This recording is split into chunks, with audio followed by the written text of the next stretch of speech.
Orang Muslim itu percaya bahwa ada kitab Taurat. Tapi begitu disodorkan Taurat yang ada pada kita, kata Rabi ini, kalau cocok dianggap itu firman Tuhan. Kalau tidak cocok mereka menuduh pemalsuan. Itu yang orang Yahudi tidak mau mengajarkan Taurat kepada orang Muslim. Nah bahkan kalau cocok itu misalnya ada nubuatan tentang Muhammad di dalam Alkitab, itu diterima. Padahal itu bukan nubuat untuk Muhammad. Misalnya di dalam kitab Kidung Agung ya, pasal 5 ayat 16. Kata-katanya adalah manis semata-mata. Hukum mamtakin be kulu mahmadim. Kulu mahmadim. Mahmadim itu menarik ya. Be kulu segala sesuatu yang ada padanya menarik. Zehtoti ve zehrei binot Yerusalem. Itu berbicara tentang apa? Tentang pujian pengantin laki-laki dan pengantin perempuan dan sebaliknya seluruh pasal itu. Jadi diartikan wikulo mahmadim. Ini kan mirip dengan kata Muhammad kan? Itu ditafsirkannya Muhammad padahal konteksnya tidak ada hubungannya dengan Muhammad. Sebab aku menyertai engkau. Janganlah bimbang, sebab aku ini Allahmu. Aku akan meneguhkan bahkan akan menolong engkau. Aku akan memegang engkau dengan tangan kananku yang membawa kemenangan. Edukasi rohani. Yesaya pasal 53. Demikian firman Tuhan. Siapakah yang percaya kepada berita yang kami dengar, dan kepada siapakah tangan kekuasaan Tuhan dinyatakan? Sebagai taruk ia tumbuh di hadapan Tuhan, dan sebagai tunas dari tanah kering.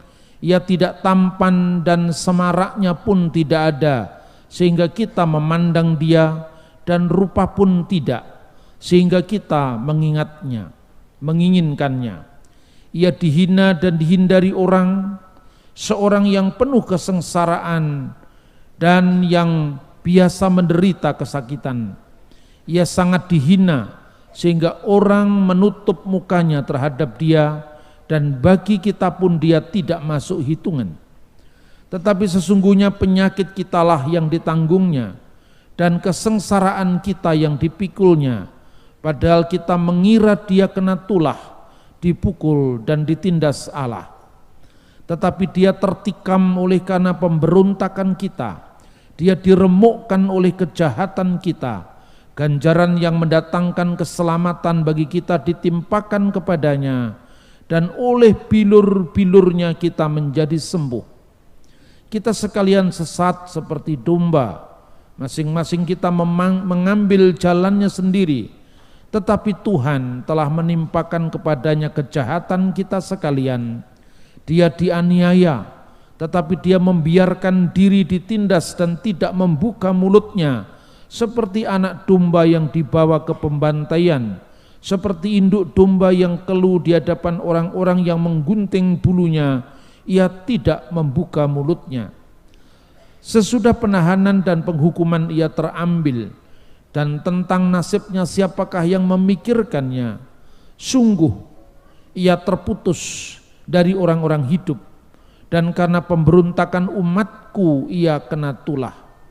Orang menempatkan kuburnya di antara orang fasik, dan matinya ia ada di antara penjahat-penjahat, sekalipun dia tidak berbuat kekerasan dan tipu tidak ada dalam mulutnya. Tetapi Tuhan berkehendak meremukkan dia dengan kesakitan, apabila menyerahkan dirinya sebagai korban penebus salah. Ia akan melihat keturunannya, umurnya akan lanjut, dan kehendak Tuhan akan terlaksana olehnya. Sesudah kesusahan jiwanya ia akan melihat terang dan menjadi puas, dan hambaku itu sebagai orang yang benar akan membenarkan banyak orang oleh hikmatnya, dan kejahatan mereka dia pikul. Sebab itu aku akan membagikan kepadanya orang-orang besar sebagai rampasan, dan dia akan memperoleh orang-orang kuat sebagai jarahan, yaitu sebagai ganti karena ia telah menyerahkan nyawanya ke dalam maut, dan karena ia terhitung di antara pemberontak-pemberontak. sekalipun ia menanggung dosa banyak orang dan berdoa untuk pemberontak-pemberontak. Amin. Saudara-saudara yang terkasih di dalam Tuhan Yesus, ayat-ayat yang berbicara tentang hamba Tuhan yang menderita ini, kita sepakat di dalam iman Kristen dimaknai sebagai penderitaan sampai penyaliban Tuhan Yesus Kristus. Namun saudara-saudara, kita mengetahui bahwa Alkitab kita ini tidak hanya dibaca dan dimiliki oleh orang Kristen, tetapi Alkitab ini adalah merupakan kitab suci yang dibaca oleh orang Yahudi juga. Karena itu saya ingin sampaikan kepada saudara, ayat-ayat ini baru saja ini diperdebatkan. Apakah ayat ini merujuk kepada Yesus Kristus ataukah ayat ini berbicara tentang bangsa Israel secara keseluruhan? Ini yang seringkali menjadi bahan perdebatan kita, bahkan pihak lain pun yang sesungguhnya mestinya tidak memperdebatkan ini, itu menjadi bahan perdebatan. Saudara-saudara, yang pertama harus kita lihat sekarang, apakah ayat ini berbicara tentang Mesias yang akan datang. Nah, baik supaya ditayangkan PPT ya, kita akan lihat ayat demi ayat. Kita akan lihat dulu bahwa Alkitab kita ini sesungguhnya luar biasa, menjadi satu mujizat ya. Next. Kenapa saya katakan ini satu mujizat? Karena Alkitab kita ini tidak hanya dibaca oleh orang Kristen. Orang Yahudi itu berpisah dengan kita, atau kita berpisah dengan induk kita Yahudi. Itu sejak tahun 90 Masehi. Tapi saudara-saudara bisa lihat sekarang gambar ini saja sudah berbicara. Ya, ini gambarnya Paus Yohanes Paulus II ketika mengunjungi kota suci Yerusalem, dan ini adalah pejabat pemerintah Israel. Ini adalah kepala rabi Yahudi di Yerusalem, dan ini patriark gereja ortodok di Yerusalem. Saudara bisa bayangkan, yang Katolik dan yang Ortodok ini tentu percaya Tuhan Yesus. Amin. Percaya bahwa Yesus Kristus adalah juru selamat, Mesias yang dijanjikan, dan merupakan penggenap dari nubuatan kitab Taurat dan kitab para nabi. Otomatis kalau dia membaca Alkitab ini, perjanjian lama, ini di Museum Israel, tentu kedua-duanya percaya. Tapi pertanyaan yang ini dan yang ini, yang sebelah kiri ini, saudara-saudara, ini rabi Yahudi, ini pejabat pemerintah Israel, kan tidak percaya pada Yesus. Orang Yahudi sampai sekarang belum yakin bahwa Yesus itu menggenapi nubuat Taurat dan kitab para nabi. Pertanyaannya, dua tokoh ini percaya sama Tuhan Yesus, ya, Paus sama patriark, sementara yang satu ini tidak percaya dengan Tuhan Yesus. Pertanyaannya, kenapa Alkitabnya masih satu? Nah, saudara-saudara ya, Alkitabnya masih satu. Artinya bahwa Alkitab itu dimiliki oleh dua kelompok agama, yang satunya Yahudi, satunya Kristen, berpisah 2000 tahun, tapi Alkitabnya masih satu, yaitu perjanjian lama.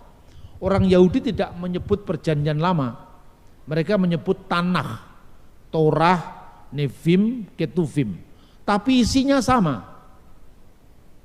Lalu yang beda apanya? Yang beda penafsirannya. Orang Yahudi tidak percaya dengan perjanjian baru, karena bagi mereka perjanjian baru belum datang, karena Mesias belum datang. Tapi mereka sampai hari ini masih menunggu kedatangan Sang Mesias dan mereka belum menerima Yesus sebagai Mesias. Tapi kitab suci kita yang namanya Perjanjian Lama adalah sama dengan kitab suci orang Yahudi. Artinya tuduhan pemalsuan Alkitab yang selama ini dikembangkan oleh orang-orang di luar kita itu tidak bisa diterima alias tidak bisa dipertanggungjawabkan, saudara-saudara. Next. Nah, ini semua tertulis dalam bahasa Ibrani. Anda belum mengerti ini tetap bisa masuk surga, tenang aja, tidak ada masalah. Saya hanya menunjukkan sebagai bukti bahwa iman Kristen itu tidak mengarang-arang, saudara-saudara. Ini kalau diterjemahkan kira-kira seperti ini. Pada baris ya oke, yang berwarna biru itu, bunyinya seperti ini. Umutar lalmet hamisfot lanusrim ulemiskam aldeteno, dan diperbolehkan kamu mengajarkan perintah-perintah Taurat itu kepada orang-orang Kristen, katanya. Karena apa? Dengan harapan mereka bisa ditarik kepada iman Yahudi kita. Aldetenu. Kenapa? Karena orang Yahudi menganggap penafsiran kita tentang Taurat, penafsiran kita tentang hukum para nabi itu menyimpang. Tetapi teksnya tidak menyimpang. Dia mengatakan begini, kalau kepada orang Kristen boleh diajarkan Taurat, tapi sebaliknya dia mengatakan Ve'enu mutar difar mizah li Yismaelim, tapi kamu tidak boleh mengajarkan hukum-hukum yang sama ini kepada orang Muslim. Ini kata Rambam, seorang rabi di abad pertengahan, rabi Yahudi. Ya, dia menulis buku yang disebut sebagai Hilkot Tesufah atau Respon Rambam nomor 149. Kepada orang Kristen boleh diajarkan Taurat, tapi kepada orang Muslim dilarang diajarkan Taurat. Alasannya apa? Begini alasannya. Levi mahsidu alahem al-emunatam shetorah zu'einah min hasimayim. Itu karena kepercayaan orang Muslim itu bahwa mereka tidak percaya Taurat kita ini asli, punya asal usul surgawi. Karena apa? Orang Muslim itu percaya bahwa ada kitab Taurat. Tapi begitu disodorkan Taurat yang ada pada kita, kata Rabi ini, kalau cocok dianggap itu firman Tuhan. Kalau tidak cocok mereka menuduh pemalsuan. Itu yang orang Yahudi tidak mau mengajarkan Taurat kepada orang Muslim. Nah, bahkan kalau cocok itu misalnya ada nubuatan tentang Muhammad di dalam Alkitab, itu diterima. Padahal itu bukan nubuat untuk Muhammad. Misalnya di dalam kitab Kidung Agung ya, pasal 5 ayat 16. Kata-katanya adalah manis semata-mata. Hukum mamtakin be kulu mahmadim. Kulu mahmadim. Mahmadim itu menarik ya. Wekulut segala sesuatu yang ada padanya menarik. Zehtoti vezehrei binot Yerusalem. Itu berbicara tentang apa? Tentang pujian pengantin laki-laki dan pengantin perempuan dan sebaliknya seluruh pasal itu. Jadi diartikan wekulo mahmadim. Ini kan mirip dengan kata Muhammad kan? Itu ditafsirkannya Muhammad padahal konteksnya tidak ada hubungannya dengan Muhammad. Itulah yang ditekankan berkali-kali oleh pengkhotbah Muslim India yang namanya Zakir Naik, yang nantinya katanya bulan Agustus dan September mau datang ke Indonesia. Makanya orang Yahudi tidak suka dengan cara mereka untuk menafsirkan Taurat, padahal itu mereka tidak punya hak untuk menafsirkan Taurat. Oh, itu bukan kitabnya katanya.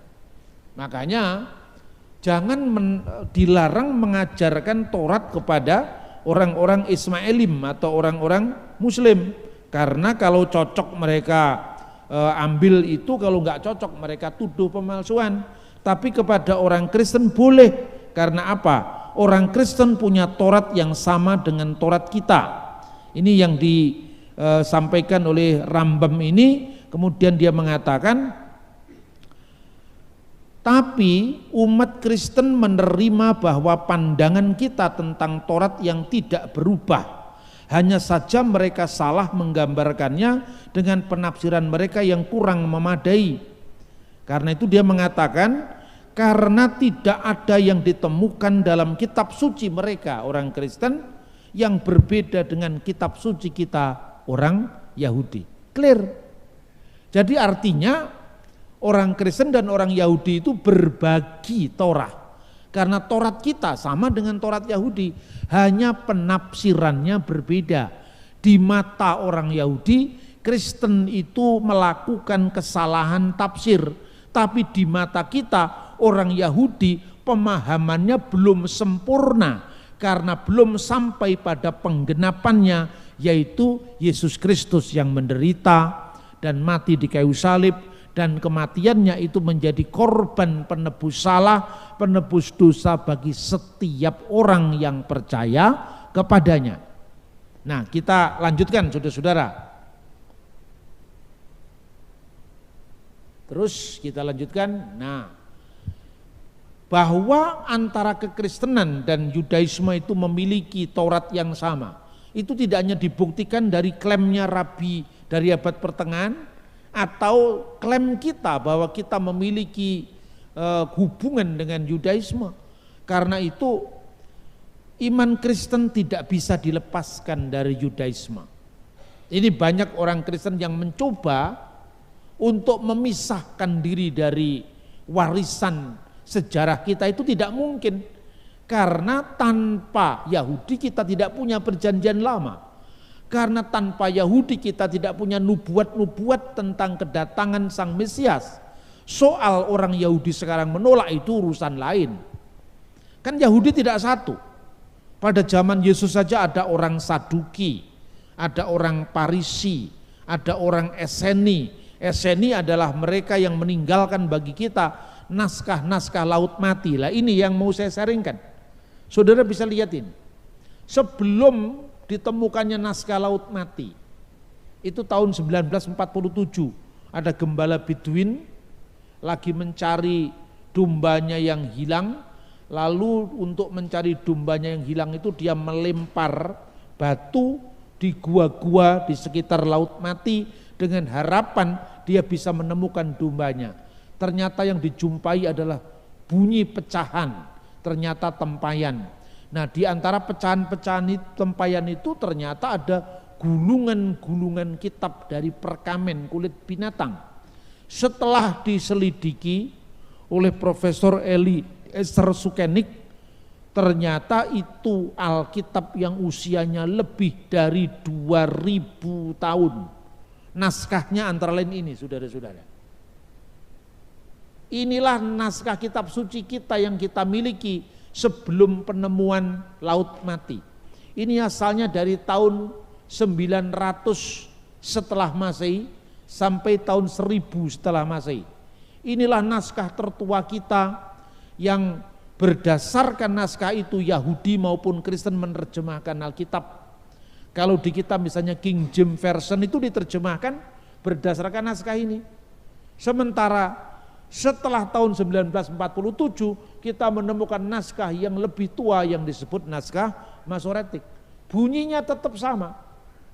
Bereshit bara Elohim et hasamayim ve et saaret.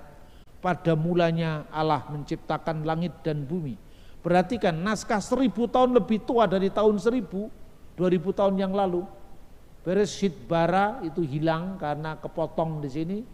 Elohim et hasamayim ve et saaret. Wiruah Elohim merakefet alfini hamayim. Lalu yang dipalsukan itu yang mana? Naskah ribuan tahun pun kita masih punya kok. Nah, makanya suara orang awam yang lebih keras daripada suara kebenaran itu harus kita dudukkan masalahnya supaya perkaranya jelas, supaya kekristenan tidak menjadi batu sandungan. karena mereka membutuhkan informasi. Karena iman itu timbul daripada berita, dan berita itu atas sabda Kristus. Next. Ini contoh naskah laut mati dari kitab Nabi Yesaya. Orang Yahudi boleh berbeda dengan orang Kristen dalam hal penafsiran. Misalnya Yesaya pasal 7 ayat 14.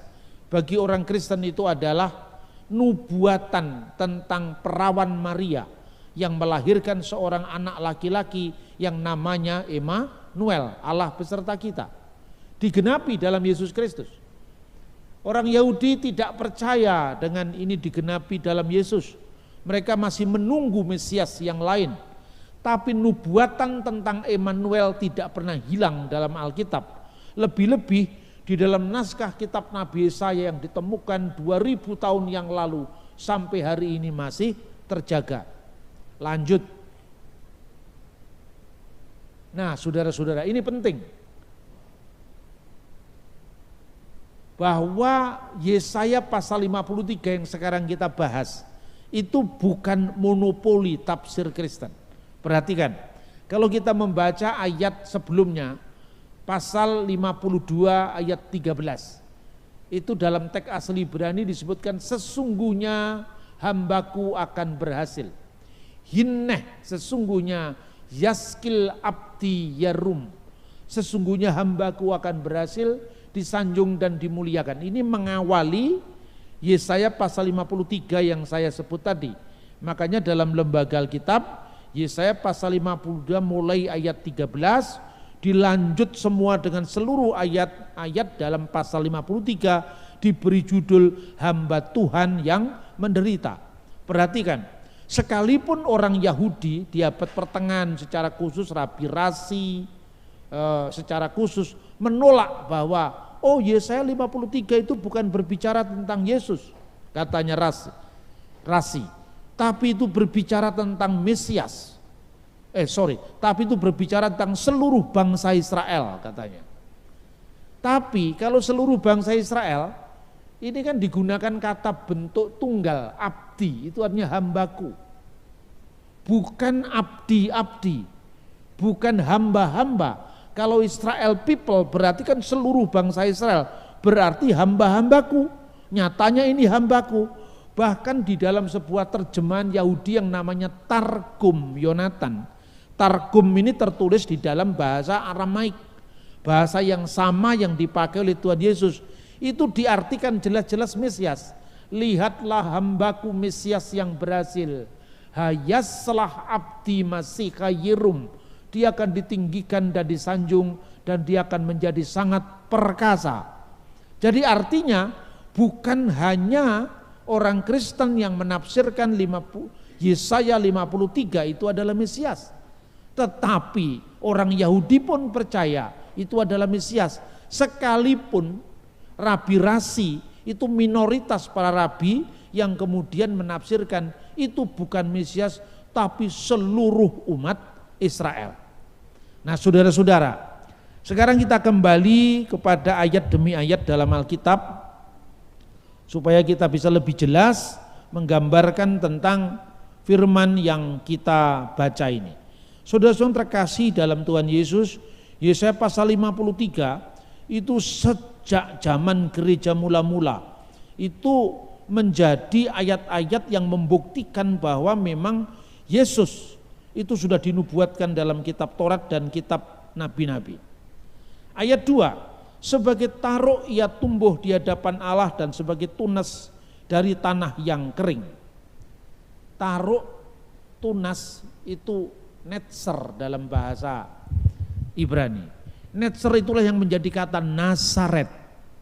Dan perhatikan, ia tidak tampan dan semarak pun tidak ada sehingga kita memandang dia. Rupa pun tidak sehingga kita menginginkannya. Nazaret itu tidak pernah terpandang dalam kehidupan umat Yahudi pada saat itu. Orang tidak menyangka bahwa Nazaret, kota kecil, desa kecil, itu menjadi identitas dari Sang Mesias yang akan datang, yang dinubuatkan Mesias yang menderita ini. Maka ketika orang melihat Mesias datang di Nazaret, orang bertanya, adakah yang baik datang dari Nazaret, dari Galilea? Nazaret di Galilea.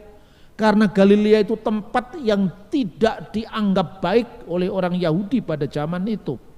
Kita melihat bahwa Galilea itu dianggap Gelil Hagoyim, Galilea wilayah bangsa-bangsa, kurang Yahudi, kurang beriman, kira-kira seperti itu. Tapi dari situ lahirlah kata Nazaret, Netzer. Dari kata Netzer itu menjadi kata Nazaret, asalnya tunas. Tunas di tempat yang kering, tapi tumbuh, kemudian berkembang dan menjadi sangat dikenal di seluruh dunia. Maka Yesus pun diumumkan di salibnya, Yesus Nazaret, Raja orang Yahudi. Yeshua Hanasherat Melek Yehudim. Nazaret atau Netzer atau tunas itu menjadi identitas bagi Sang Mesias yang akan datang. Lalu mulai ayat 3 digambarkan tentang penderitaannya. Ia dihina dan dihindari orang, seorang yang penuh kesengsaraan dan yang biasa menderita kesakitan. Ia sangat dihina sehingga orang menutup mukanya terhadap dia, dan bagi kita pun dia tidak masuk hitungan. Ayat 4, tapi penyakit kita yang ditanggungnya dan kesengsaraan kita yang dipikulnya. Padahal kita mengira dia kena tulah, dia dipukul dan ditindas Allah. Perhatikan ayat selanjutnya, dia ditikam karena pemberontakan kita. Bukankah ayat-ayat ini berbicara sangat jelas tentang penyaliban Yesus? Dia diremukkan oleh karena kejahatan kita. Ganjaran yang mendatangkan keselamatan bagi kita ditimpakan kepadanya. Dan oleh bilur-bilurnya kita menjadi sembuh. Bukankah sangat terang benderang ini berbicara tentang penyaliban yang menebus kita? Namun ada penolakan. Kita sekalian seperti domba yang sesat, masing-masing kita mengambil jalannya sendiri. Sekalipun Tuhan menimpakan kepadanya kejahatan kita sekalian, dia dianiaya, tetapi dia membiarkan diri ditindas. Dia tidak membuka mulutnya, seperti anak domba yang dibawa ke pembantaian, seperti induk domba yang keluh di hadapan orang-orang yang menggunting bulunya, ia tidak membuka mulutnya. Sudah melihat pakaiannya ketika Yesus diadili. Dia diam ketika orang menganiaya dia, menampar dia pada saat dia disalibkan, bahkan meludainya, mengejeknya. Sesudah penahanan dan penghukuman ia terambil. Tentang nasibnya siapakah yang memikirkan? Orang tidak pernah berpikir bahwa peristiwa yang dianggap memalukan, peristiwa yang kalah, peristiwa hamba yang menderita itu akan membuat semesta bersuka cita karena penebusan yang dilakukannya. Ia terputus dari negeri orang-orang hidup, karena pemberontakan umatku ia kena tulah. Tapi mulai ayat 9 ini luar biasa. Ia menempatkan kuburnya di antara orang-orang fasik, dan dalam matinya ia di antara penjahat-penjahat, sekalipun ia tidak berbuat kekerasan dan tipu tidak ada dalam mulutnya. Saudara-saudara, saya ingin mengupas ayat ini. Sekarang ini sudah terbit Alkitab terjemahan baru edisi 2. Nah, orang jangan salah paham. Kenapa ada revisi terjemahan Alkitab? Apakah firman Tuhan setiap tahun direvisi? Itu kata tetangga sebelah yang mengejek, katanya kitab suci kok direvisi. Terus saya bilang yang direvisi itu terjemahannya. Ya, teks aslinya tidak direvisi. Tapi pengetahuan kita tentang teks asli Alkitab itu berkembang seiring dengan penemuan arkeologi di Timur Tengah. Salah satunya adalah arkeologi Holy Land, arkeologi penemuan kitab suci yang usianya lebih dari 2000 tahun. Nah, di dalam terjemahan lembaga Alkitab yang terbaru, Karena penemuan arkeologi tadi, saudara bisa beli di toko-toko buku ya. Sekarang cari terjemahan baru edisi 2. Itu terjemahannya menjadi begini. Orang menempatkan kuburnya di antara orang-orang fasik tetap. Bahasa aslinya wajiten ya, et resaim kibru, wajiten, dan ditempatkan et resaim di antara orang-orang fasik, kibru kuburannya ya, persis. Lalu yang kedua ini, kalau dalam terjemahan yang kita baca sekarang, dan dalam matinya di antara penjahat-penjahat.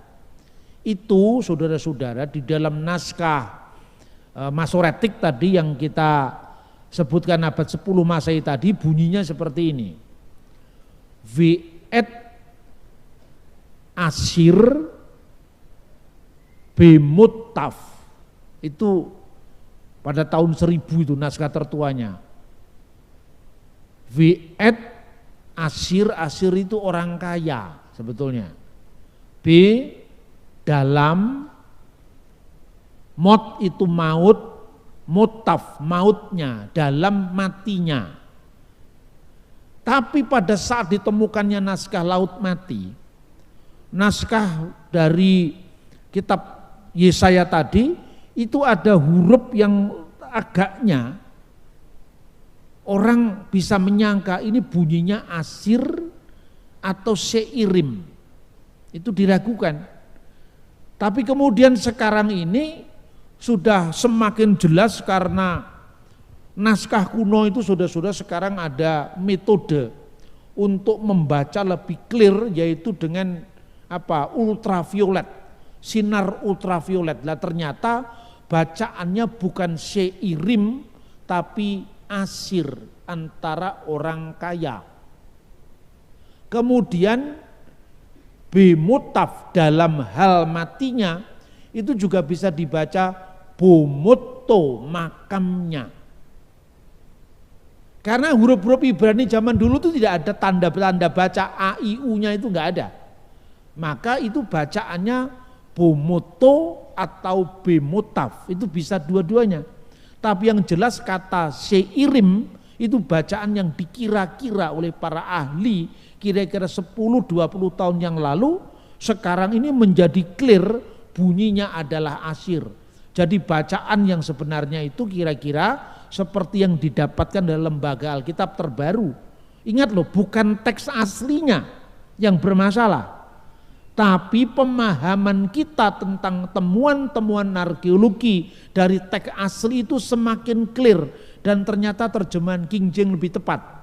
Terjemahan King James juga mengatakan orang kaya, dan itu digenapi kapan? Dalam hal Yesus disalibkan, itu dia di antara dua penjahat kan, dua orang fasik yang ada di sebelah kanannya dan ada di sebelah kirinya. Yang satunya menyangkal, mengejek kepada Yesus, dan yang satunya memohon belas kasihan Yesus. Jikalau engkau sampai di kerajaanmu, ingatlah akan aku. Dan apa kata Yesus kepada penjahat yang bertobat itu? Sesungguhnya aku berkata kepadamu, hari ini juga engkau akan bersama aku dalam Firdaus. Persis penggenapannya. Dan dalam kuburnya ditempatkan di antara orang kaya. Itulah makam Yusuf Arimatea. Jadi Alkitab itu semakin didebat semakin akurat, karena bukti-bukti sejarah membuktikan bahwa perkembangan pemikiran, penelitian kita yang lebih akurat tentang Alkitab semakin menunjukkan kepada kita kebenaran dari firman Tuhan. Saya ulangi lagi, tidak ada yang merevisi firman Tuhan, yang direvisi terjemahannya. Apapun juga di dunia yang namanya naskah kuno itu dibutuhkan revisi. Misalnya contohnya gini, Bapak Ibu kalau lihat-lihat lagu-lagu Pentakosta tahun 70-an, mungkin kita akan mendengar kata-kata Allah kita heran dan besar. Kira-kira anak-anak kita sekarang heran itu artinya apa? Heran itu artinya gumun. Mosok Gusti Allah kok gumunan. Ya toh? Padahal pada tahun 70-an kata hairan itu artinya dahsyat artinya. Lah apa kita mau pertahankan sekarang? Bahasa sudah berkembang, masa kita pertahankan? Contoh lagi. Selidiki nyatakan banyak perkara. Perkara pada masa kira-kira tahun 70, tahun 60 itu artinya perihal. Tuhan menyelidiki segala hal, termasuk ada yang di dalam batinmu, apa yang kau simpan tidak pernah kau ungkapkan, Tuhan tahu. Tapi kalau sekarang perkara artinya apa? Kasus. Benar apa tidak? Ada perkara perdata, perkara pidana. Masa Tuhan suruh menyelidiki kasus? Nah, dalam hal seperti inilah butuh revisi terjemahan. Saudara-saudara, jadi memang orang usil itu tidak habis-habisnya ya, ngurusi agama orang terus. Apa kurang pede kalau ngomong agamanya sendiri? Ya kan? Seolah-olah kalau dia tidak memojokkan orang itu dia tidak punya nilai. Lah, inilah yang tercermin dari teks kitab suci kita ini. Kenapa orang merencanakan kuburnya itu di antara orang-orang jahat? Karena matinya di antara orang jahat. Tapi toh akhirnya kuburnya ditempatkan, makamnya ditempatkan di antara orang kaya. Karena apa? Segala rencana untuk merendahkan dia itu gagal. Dia ingin dia matinya di antara orang jahat, nanti dikubur juga di antara orang jahat. Loh tidak, karena ia tidak berbuat kekerasan dan tipu tidak ada dalam mulutnya, maka matinya akhirnya di antara orang kaya, kubur baru yang belum pernah ditempati. Detailnya penggenapan itu sangat-sangat terbukti bagaimana Kristus itu menjalani semuanya. Ayat 10, tetapi Tuhan berkehendak meremukkan dia dengan kesakitan apabila ia menyerahkan dirinya sebagai korban penebus salah. Ia akan melihat keturunannya, umurnya akan lanjut dan kehendak Tuhan akan terlaksana olehnya. Nah ini kemudian apakah ini terbukti Pak? Kan usianya akan lanjut, berarti Yesus itu kan jadi kakek-kakek katanya. Ini ada juga yang mempersoalkan seperti itulah, kan enggak terbukti. Bagaimana orang mengatakan itu nubuat tentang Yesus? Nah ternyata Yesus itu matinya usia 33 tahun. Padahal di sini dia akan melihat lanjut, usianya akan lanjut. Itu maknanya apa? Dia akan melihat keturunannya, berarti Yesus punya anak cucu. Nah sekarang ada yang menyangkal seperti itu. Tapi saya ingin saudara-saudara membuka Alkitab. Yang pertama, apa artinya keturunan di situ? Apakah keturunan di situ diartikan secara harafiah bahwa Yesus itu seperti yang ditafsirkan punya keturunan? Ya, coba kita lihat sekarang di dalam Kejadian pasal 3 ayat 15. Kejadian pasal 3 ayat 15.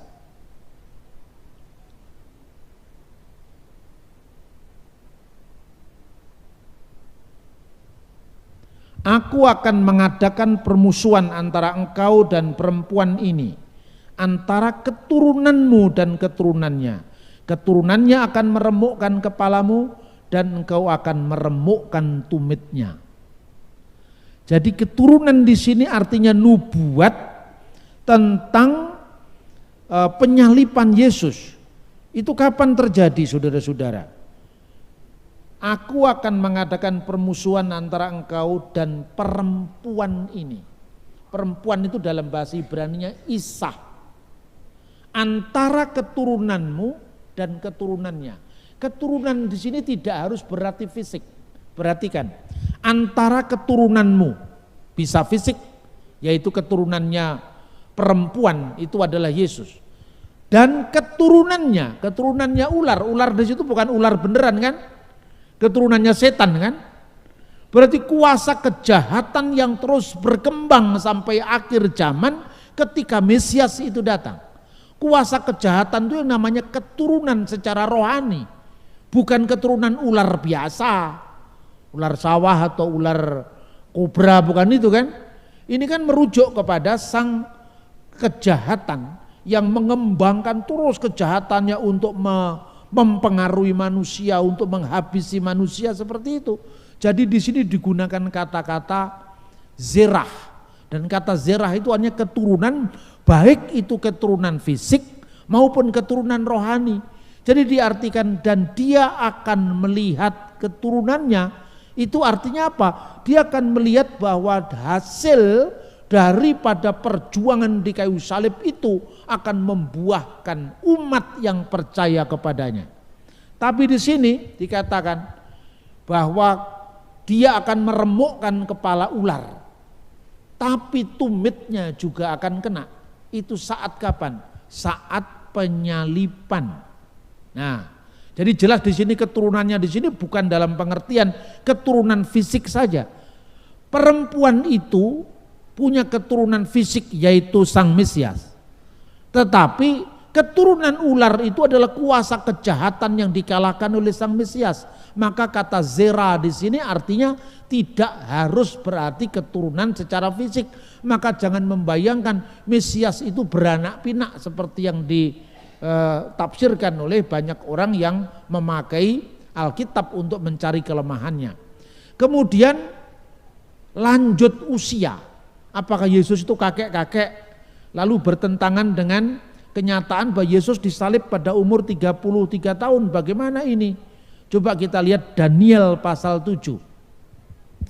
Daniel pasal 7 ayat 13 mulainya.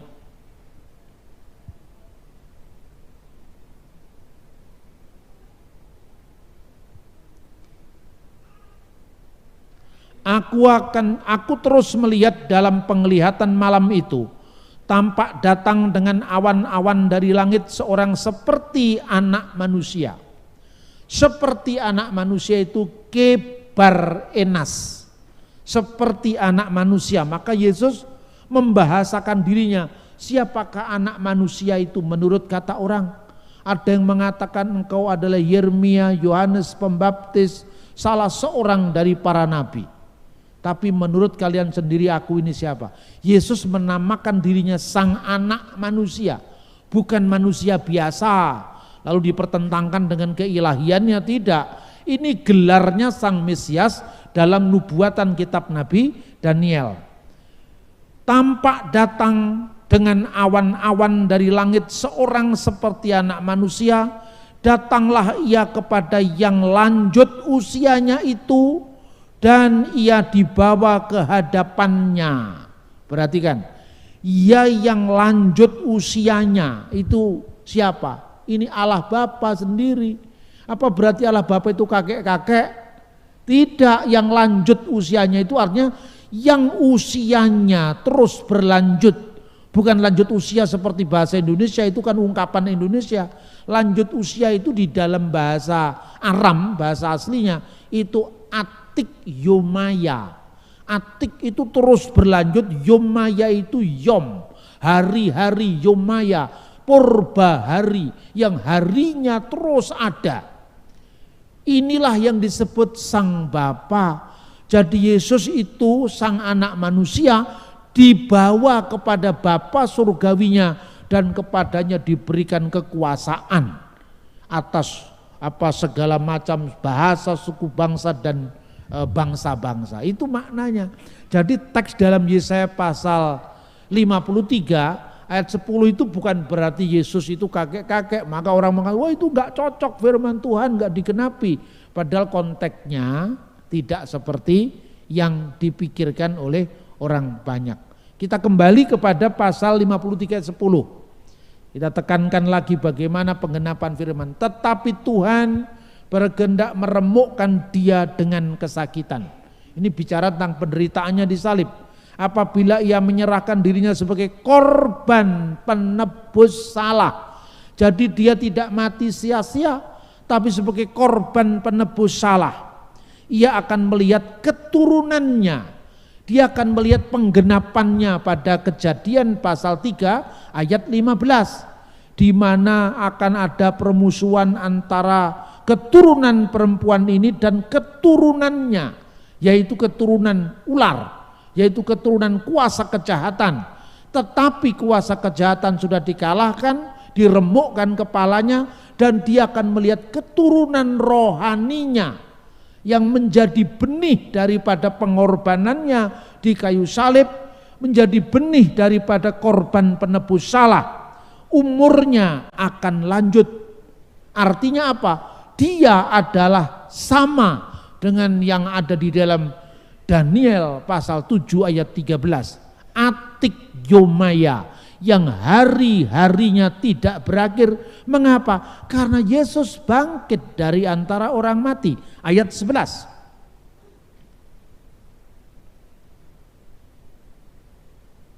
Sesudah kesusahan jiwanya, ia akan melihat terang dan menjadi puas.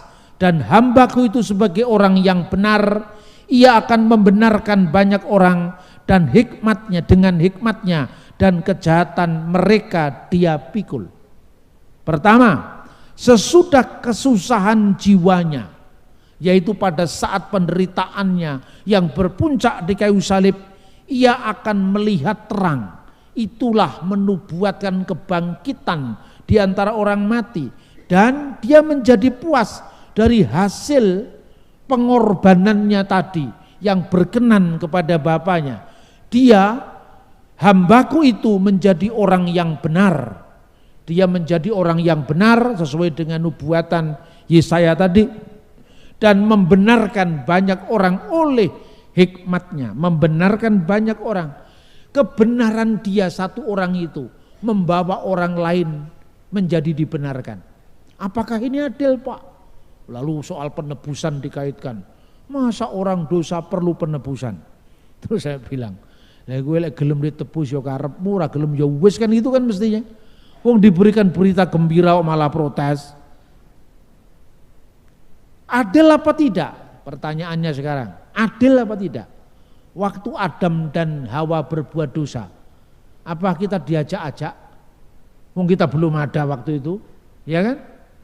Oleh satu orang yang namanya Adam, bapa kebinasaan itu, yang membuat seluruh orang keturunannya berada dalam kebinasaan, karena upah dosa adalah maut. Maut ini jangan ditafsirkan seperti saksi Yehova. Ya sudah, kalau gitu mati selesai, ya sudah. Maut ini adalah maknanya ada dua, kematian rohani dan kematian jasmani. Kematian rohani artinya apa? Ya, semua manusia akan merasakan mati kan? Apa yang nggak bisa ditolak manusia? Mulai dari usia tua menjadi renta dan akhirnya mati. Setiap orang tidak bisa menolak kematian, itu akibat dosa manusia pertama. Kematian kedua, bukan kalau jasmaninya habis kemudian tamat, tidak. Adalah kematian rohani, dia terjauh dari hadirat Tuhan. Karena Allah itu maha suci, tidak mungkin bertemu dengan manusia yang penuh dosa. Maka harus dilayakkan sama-sama, seperti kaca. Kalau kacanya itu buram, orang tidak bisa melihat wajah kita dengan jelas. Tapi ketika kaca itu bersih, cermin itu bersih, maka kita bisa melihat figur kita dengan jelas. Begitu juga perumpamaannya. Allah yang maha suci tentu harus punya dijumpai oleh hamba-hambanya, manusia yang disucikan. Tapi karena manusia tidak mungkin suci karena dirinya sendiri, disucikan lewat pengorbanan Sang Kristus. Amin. Maka pertanyaannya, apakah adil, Pak? Sekarang pertanyaannya, kalau lewat Adam, karena pengaruhnya dari Hawa, dosa itu masuk, ya kan? Orang tidak ikut berbuat salah, tapi kita ikut dihukum kok. Kita kan tidak tahu kalau nenek moyang kita Adam dan Hawa itu berbuat dosa. Tapi kita lahir di dunia sudah dalam kondisi dosa. Kita tidak pernah diajari bohong bayi itu. Tapi begitu kecil ketemu dengan komunitas teman-temannya mulai ada bohong. Apakah itu diajarkan? Karena manusia lahir, kondisi dunia ini sudah berdosa. Bukan dosa nenek moyang yang harus kita tanggung, tidak. Tapi akibat dosa nenek moyang kita, itu kita masuk dalam kondisi budaya dosa. Itulah yang mau ditebus oleh Sang Kristus. Makanya kalau dunia ini dimasuki oleh dosa oleh satu orang, sehingga semua orang akhirnya cenderung berbuat dosa, maka oleh satu orang pula, yaitu Yesus Kristus yang benar, membenarkan semua orang yang salah karena hikmatnya, karena pengorbanannya, karena penderitaannya. Itulah yang menjadi berita damai sejahtera, berita keselamatan dalam Yesus. Makanya jawablah, kalau orang tidak ikut salah, kita ikut terusir dari surga, terusir dari Firdaus, dan Firdaus itu sekarang menjadi dunia yang serba sulit, di mana kata Alkitab perempuan harus merasakan sakit bersalin yang luar biasa, di mana laki-laki harus berjerih payah untuk menghidupi keluarganya, membanting tulang untuk istri dan anak-anaknya. Siapa yang membuat manusia berada dalam kondisi yang seperti ini? Karena dosa. Tidak adil dong kalau manusia jatuh ke dalam dosa, semesta jatuh ke dalam dosa karena dosanya satu orang. Terus kita disuruh cari surga sendiri. Nah dulunya kita kehilangan Firdaus karena dosa Adam dan Hawa, masa sekarang disuruh cari sendiri? Kan Tuhan tidak adil. Manusia, silakan kamu berbuat yang baik, tapi tidak punya kemampuan manusia berbuat baik. Hei manusia, engkau tidak boleh ini, tidak boleh itu, engkau harus ini, harus itu. Tuhan, kami tidak mampu. Ya toh? Manusia berada dalam kondisi seperti itu, maka butuh pertolongan manusia dimampukan untuk berbuat baik karena penebusan Sang Kristus. Dosa masuk dunia lewat satu orang, dan anugerah keselamatan datang ke dunia lewat satu orang bagi yang percaya kepadanya. Berikan kemuliaan untuk Tuhan kita Yesus Kristus. Inilah berita Injil. Jadi saudara-saudara bisa lihat bagaimana Alkitab dengan sangat detail memenuhi nubuat-nubuat dalam Alkitab. Perjanjian lama yang oleh orang Yahudi disebut Tanakh, itu kitab suci yang sama dengan kita. Terakhir orang bertanya, kenapa Pak orang Yahudi di mana firman Tuhan itu diberikan, di mana janji anugerah nubuat itu disampaikan, kok malah belum percaya atau tidak percaya? Saya jawab, sabar dulu. Ini sejarah sedang berlangsung. Ini belum akhirnya. Ini belum the end of history, itu belum. Itu masih berlangsung. Makanya tugas kita selama proses ini berlangsung memberitakan kabar baik kepada sebanyak mungkin orang. Amin. Saat yang lalu beberapa media sosial memviralkan orang jalan salib diludahi Yahudi. Lalu orang, Pak Bambang, orang jalan salib aja diludahi Yahudi, masa Bapak masih membela Yahudi? Nah itu kan, itu yang viral sekarang, apalagi dengan konflik Hamas Israel itu. Terus saya bilang, yang meludahi itu sudah ditangkap sama Benyamin Netanyahu, sudah diadili. Di dunia ini orang beragama itu ada orang fanatik, ada orang moderat, ada orang tidak jelas. Benar apa tidak? Ada orang fanatik, agama apapun kan ada orang fanatik. Ada orang yang moderat, cara penyampaiannya lebih sejuk, tapi tidak pernah kehilangan jati diri. Ada yang tidak jelas. Lah orang yang tidak jelas itu yang kadang-kadang mudah diprovokasi kan. Nah makanya di Israel itu ada orang Yahudi yang garis keras, ada. Itu jumlahnya minoritas kecil. Tapi saudara-saudara, kalau saudara pergi ke Israel, terus Anda lewat Yordan dulu, kemudian Anda pergi ke toko-toko souvenir, toko-toko Kristen, lalu beli shofar, tahu nggak shofar tuh? Yang ditiup tadi. Terus Anda keluarnya lewat Mesir, lolos itu so far boleh. Anda beli menorah, ya, kaki Dian bercabang 7, lewat Mesir boleh. Tapi coba Anda berangkatnya lewat Mesir, pulangnya lewat Yordan, ditahan itu. Kenapa ditahan? Karena orang-orang Yordan tidak suka simbol-simbol Yahudi. Saya bawa beberapa orang dulu ya, sudah saya kasih tahu, Pak, ini lebih baik dikirim kalau beli begini, karena kita nanti pulangnya lewat Yordan. Gak apa-apa Pak, ini yang kecil aja kok katanya. Terus yang besar tuh sofarnya dikirim sama tokonya Triarkes di Bethlehem. Yang satunya coba untuk dia masukkan yang kecil itu. Disuruh buka, begitu buka ditahan, dirampas. Loh kenapa dirampas Pak? Ya tanya sendiri. Kan sudah saya bilang, orang Yordan Islamnya gak suka sama Yahudi. Tapi kok bawa salib enggak apa-apa. Dengan Kristen dia lebih suka kok. Bawa salib besar yang begini itu enggak masalah. Anda kalung salib sini masuk ke Yordan enggak masalah. Tapi Anda coba pakai simbol Yahudi, menorah atau Hanukiah atau shofar, ditahan. Jadi ini kasuistis. Bukan berarti kalau ada satu kasus semua Yahudi seperti itu. Contohnya, lah kenapa Mesir yang sama-sama juga negara mayoritas Islam kok boleh? Islamnya Mesir lebih ramah terhadap Yahudi ketimbang Yordan. Jadi kalau Mesir Kristen no problem, Yahudi no problem. Tapi untuk Yordan, Yahudi problem, Kristen no problem. Lah masing-masing daerah kan beda. Kalau Anda pergi ke wilayah tertentu di Indonesia ini, misalnya Aceh, Islamnya lebih keras.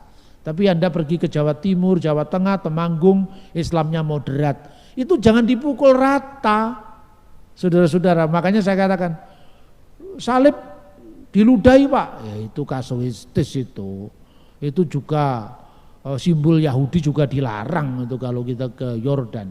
Orang Indonesia kadang-kadang mabuk berita yang keliru, korban hoax. Saya tadi pagi membaca, Tel Aviv membara, apanya yang membara? Selama perang ini saya sudah 5 kali ke Israel. Kadang-kadang saya tidak pulang, saya tunggu, ya. Mereka saya extend lalu menjemput lagi rombongan datang ke Israel. Nanti saya ke sini juga balik lagi ke Israel. Aman-aman, tidak ada masalah. Tapi berita yang ada di Indonesia itu mencekam. Padahal itu berita tahun berapa diunggah ulang. Ini kan era medsos seperti ini. Saudara-saudara, jadilah kita pewarta damai. Jadilah kita membawa kesejukan. Injil itu bukan berita yang menteror orang. Injil itu berita pembebasan. Apa yang di mata dunia kekalahan, ya sehingga Yesus itu disalibkan, tapi kan dia tidak mati selama-lamanya. Dia hanya 3 hari 3 malam kemudian bangkit di antara orang mati, menunjukkan bahwa kebangkitan Yesus adalah masa depan kita. Kebangkitan Yesus masa depan gerejanya. Kebangkitan Yesus masa depan umat yang percaya kepadanya. Kiranya firman Allah ini semakin meneguhkan kita dalam kita mengiring Kristus sampai dia datang kembali menjemput kita umatnya. Amsal pasal 29. Siapa bersih tegang leher, walaupun telah mendapat teguran, akan sekonyong-konyong diremukkan tanpa dapat dipulihkan lagi. Jika orang benar bertambah, bersukacitalah rakyat. Tetapi jika orang fasik memerintah, berkeluh kesahlah rakyat. Orang yang mencintai hikmat, menggembirakan ayahnya. Tetapi siapa yang bergaul dengan pelacur, memboroskan harta. Dengan keadilan, seorang raja menegakkan negerinya. Tetapi orang yang memungut banyak pajak, meruntuhkannya. Orang yang menjilat sesamanya, membentangkan jerat di depan kakinya. Orang yang jahat terjerat oleh pelanggarannya, tetapi orang benar akan bersorak dan bersukacita. Orang benar mengetahui hak orang lemah, tetapi orang fasik tidak mengertinya. Pencemooh mengacaukan kota, tetapi orang bijak meredakan amarah. Jika orang bijak berperkara dengan orang bodoh ini mengamuk dan tertawa, sehingga tak ada ketenangan. Orang yang haus akan darah membenci orang saleh, tetapi orang yang jujur mencari keselamatannya. Orang bebal melampiaskan seluruh amarahnya, tetapi orang bijak akhirnya meredakannya. Kalau pemerintah memperhatikan kebohongan, semua pegawainya menjadi fasik. Si miskin dan si penindas bertemu, dan Tuhan membuat mata kedua orang itu bersinar. Raja yang menghakimi orang lemah dengan adil, tahtanya tetap kokoh untuk selama-lamanya. Tongkat dan teguran mendatangkan hikmat, tetapi anak yang dibiarkan mempermalukan ibunya. Jika orang fasik bertambah, bertambahlah pula pelanggaran, tetapi orang benar akan melihat keruntuhan mereka. Didiklah anakmu, maka ia akan memberikan ketentraman kepadamu dan mendatangkan sukacita kepadamu. Bila tidak ada wahyu, menjadi liarlah rakyat. Berbagailah orang yang berpegang pada hukum. Dengan kata-kata saja seorang hamba tidak dapat diajari, sebab walaupun ia mengerti, namun ia tidak mengindahkannya. Kau lihat orang yang cepat dengan kata-katanya. Harapan lebih banyak bagi orang bebal daripada bagi orang itu. Siapa memanjakan hambanya sejak muda, akhirnya menjadikan dia keras kepala. Si pemarah menimbulkan pertengkaran, dan orang yang lekas gusar banyak pelanggarannya. Keangkuhan merendahkan orang, tetapi orang yang rendah hati menerima pujian. Siapa menerima bagian dari pencuri, membenci dirinya. Didengarnya kutuk, tetapi tidak diberitahukannya. Takut kepada orang mendatangkan jerat, tetapi siapa percaya kepada Tuhan, dilindungi. Banyak orang mencari muka pada pemerintah, tetapi dari Tuhan orang menerima keadilan. Orang bodoh adalah kekejian bagi orang benar.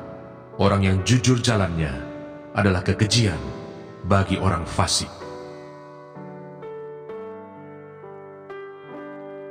Amsal pasal 30. Perkataan-perkataan Agur bin Yake.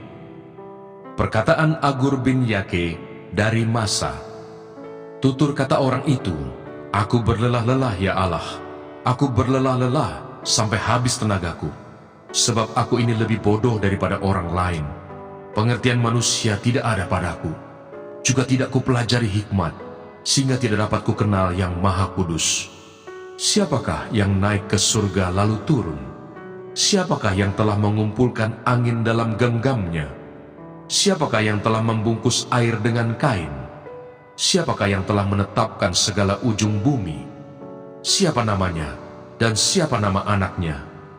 Engkau tentu tahu. Semua firman Allah adalah murni.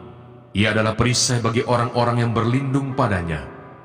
Jangan menambahi firman-Nya, supaya engkau tidak ditegurnya dan dianggap pendusta. Dua hal aku mohon kepadamu, jangan itu kau tolak sebelum aku mati, yakni, jauhkanlah daripadaku kecurangan dan kebohongan. Jangan berikan kepadaku kemiskinan atau kekayaan. Biarkanlah aku menikmati makanan yang menjadi bagianku, supaya kalau aku kenyang, aku tidak menyangkalmu dan berkata, siapa Tuhan itu?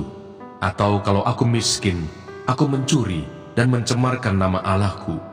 Jangan mencerca seorang hamba pada tuannya, supaya jangan ia mengutuki engkau, dan engkau harus menanggung kesalahan itu. Ada keturunan yang mengutuki ayahnya, dan tidak memberkati ibunya. Ada keturunan yang menganggap dirinya tahir, tetapi belum dibasuh dari kotorannya sendiri. Ada keturunan yang berpandangan angkuh, yang terangkat kelopak matanya. Ada keturunan yang giginya adalah pedang, yang gigi geliginya adalah pisau, untuk memakan habis dari bumi orang-orang yang tertindas, orang-orang yang miskin di antara manusia. Si lintah mempunyai 2 anak perempuan, untukku dan untukku. Ada 3 hal yang tak akan kenyang, ada 4 hal yang tak pernah berkata cukup. Dunia orang mati dan rahim yang mandul, dan bumi yang tidak pernah puas dengan air, dan api yang tidak pernah berkata cukup. Mata yang mengolok-olok ayah dan enggan mendengarkan ibu akan dipatuk gagak lembah dan dimakan anak Raja Wali. Ada 3 hal yang mengherankan aku, bahkan ada 4 hal yang tidak ku mengerti. Jalan Raja Wali di udara, jalan ular di atas cadas, jalan kapal di tengah-tengah laut, dan jalan seorang laki-laki dengan seorang gadis. Inilah jalan perempuan yang berzina. Ia makan, lalu menyeka mulutnya dan berkata, "Aku tidak berbuat jahat." Karena 3 hal bumi gemetar, bahkan karena 4 hal ia tidak dapat tahan. Karena seorang hamba, kalau ia menjadi raja. Karena seorang bebal, kalau ia kekenyangan makan. Karena seorang wanita yang tidak disukai orang, kalau ia mendapat suami. Dan karena seorang hamba perempuan, kalau ia mendesak kedudukan nyonyanya. Ada 4 binatang yang terkecil di bumi, tetapi yang sangat cekatan. Semut, bangsa yang tidak kuat, tetapi yang menyediakan makanannya di musim panas. Pelanduk, bangsa yang lemah, tetapi yang membuat rumahnya di bukit batu. Belalang, yang tidak mempunyai raja, namun semuanya berbaris dengan teratur. Cicak yang dapat kau tangkap dengan tangan, tetapi yang juga ada di istana-istana raja.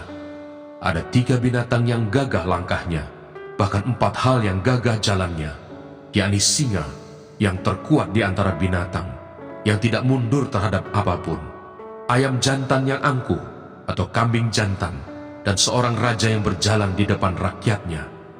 Bila engkau menyombongkan diri, tanpa atau dengan berpikir, tekapkanlah tangan pada mulut, sebab kalau susu ditekan, mentega dihasilkan, dan kalau hidung ditekan, darah keluar, dan kalau kemarahan ditekan, pertengkaran timbul.